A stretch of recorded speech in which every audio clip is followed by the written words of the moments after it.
thing is, if you were really applying this in real life, you just do it quickly, you know what I mean? So they're not going to have time to adjust. Yeah. You'll just break the joint.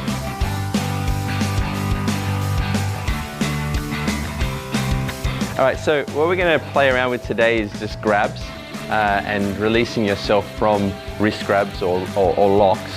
We're going to start with some very basic ones, and what it's trying to teach you is that you don't need to fight force with force.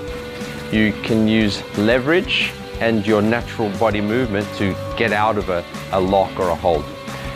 Now, what we're going to start off with is something, maybe you've got a drunk friend at a party who's just being a pain in the butt, and they grab your wrist, for example. So Heather grabs my wrist. You got a drunk wife who's being a pain in the butt. It's my wife, Heather, by the way. Yeah, I can kick her and hit her. I mean, simple. I got 3 limbs. I don't even need to use this one, so I can hit with everything. Keep that in mind, because this is just a training tool. I would not suggest you use this in a real situation. It's just to teach you principles for self-defense.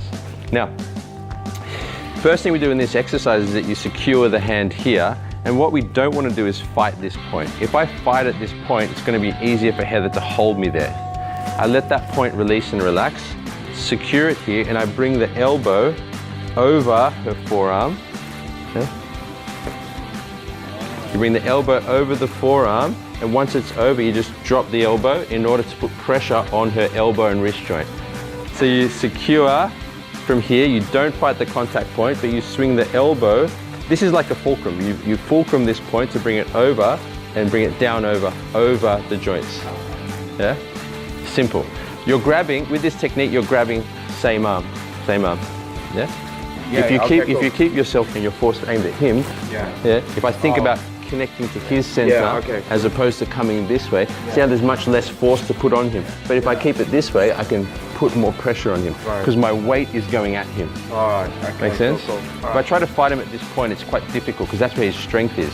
I don't fight that point at all. I keep nice and loose, secure, and bring the elbow over the top. And if you could actually really damage someone if you did it fast. Yeah, you could, but this is for self-defense. I mean, I'm talking this is self-defense, like someone's trying to beat up your grandma kind of stuff, like, then do it. Like, you only ever use this for self-defense. It's not for fighting at all. Yeah. If I ever hear you guys out in the street starting fights, get out of my class and then come back.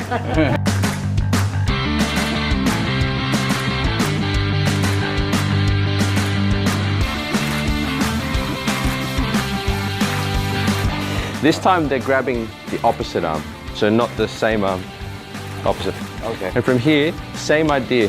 If you can, just remember you can use everything else, but from here, you secure, and we're using this motion now, this. And rather than fighting him here once again, I come and I attack the wrist joint through to his center. So I come over the wrist and I attack it down into his center.